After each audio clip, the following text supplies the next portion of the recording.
22 जुलाई राष्ट्रीय ध्वज के लिए ऐतिहासिक दिन। जाने आजाद भारत के तिरंगे झंडे का इतिहास। देश का तिरंगा जब शान से लहराता है तो गर्व की अनुभूति होती है, जो भारतीय होने का एहसास दिलाता है।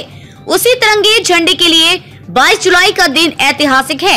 यह इतिहास राष्ट्रीय ध्वज से जुड़ा है। भारत की आजादी के इतिहास में इस तारीख का खास महत्व है। 22 जुलाई को पहली बार तिरंगे को अंगीकार किया गया।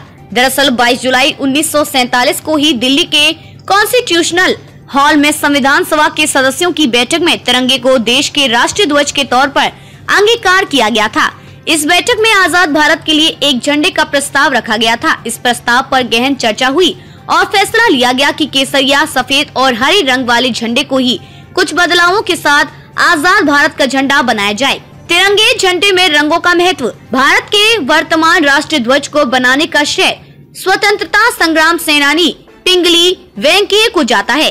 वेंकैया के बनाए ध्वज में लाल और हरे रंग की पट्टियां थीं, जो भारत के दो प्रमुख धर्मों का प्रतिनिधित्व करती थी। 1921 में पिंगली जब इसे लेकर गांधी जी के पास गए तो उन्होंने ध्वज में एक सफेद रंग और चरखे को भी लगाने की सलाह दी।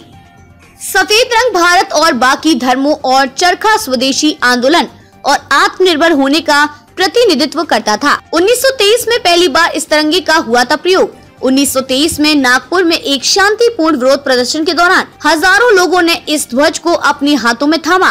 नेताजी सुभाष चंद्र बोस ने भी दूसरे विश्व युद्ध के दौरान इस ध्वज का इस्तेमाल किया। हालांकि भारत के नागरिकों को राष्ट्रीय पर्व के अलावा किसी भी दिन अपने घर और दुकानों में राष्ट्रीय ध्वज फहराने की छूट नहीं थी। 2002 में इंडियन फ्लैग कोड में बदलाव किए गए। अब हर भारतीय नागरिक किसी भी दिन अपने घर, दुकान, फैक्ट्री और ऑफिस में सम्मान के साथ राष्ट्रीय ध्वज फहरा सकता है।